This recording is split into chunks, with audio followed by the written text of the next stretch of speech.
Tampa Bay opened this game as a 6-point favorite. That number has jumped to as high as 9.5. It has settled in at 8. I've been saying it all week long.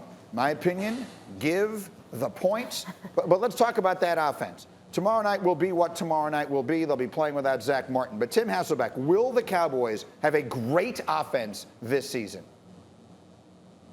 I think the Cowboys can have a top 10 offense. I mean, I think so. Listen, is that great? To me, if you're, I think that's a pretty great offense if you're a top 10 offense. I think the challenge for them, it's been well documented all off season, is that look, their defense is probably going to struggle early, and they maybe don't ever get over that. And so they're going to have to be great on offense. They have all the pieces in place, but they're off to a rough start, with guys coming back from injury on the offensive line, a running back that's underperformed the last couple of years, a quarterback off of a big injury that has a shoulder injury throughout training camp. So they have some things stacked against them. But, yeah, I believe they can be a top 10 offense.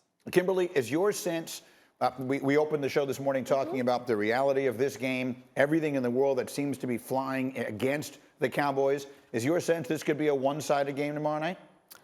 Yeah, and you hate to say that because on any given Sunday or Thursday or Monday, any team can win, right? But based on what we've seen, there's so many variables with the Cowboys, the new defensive coordinator, all these new pieces. Well, is Dak going to be Dak?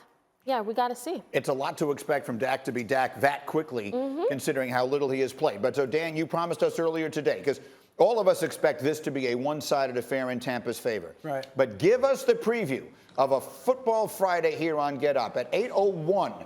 If the Cowboys have won Thursday night, what will we be saying they did? How will they have done it? Yeah, Dak would have 3 touchdown passes that were over 40 yards. So the double move play action shots that take a kind of advantage of an aggressive defense out of Tampa Bay, but also keep the quarterback with the chance to hold the ball. So 3 40-plus yard touchdown passes.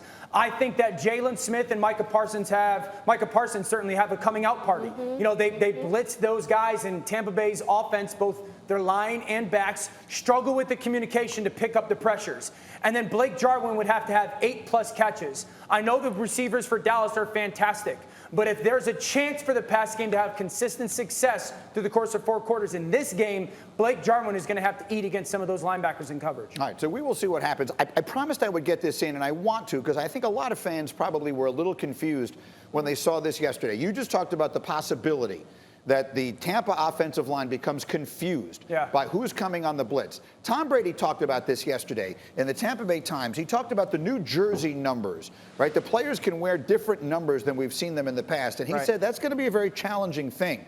It's a good advantage for the defense.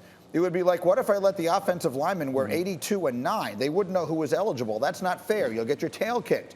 At least identify who the D-line, the linebackers, and the safeties are. You're going to have a lot of matchups where guys are blocking the wrong guys. I don't know why that should be. I have 2 quarterbacks here. Tim Hasselbeck, let me just start with you quickly.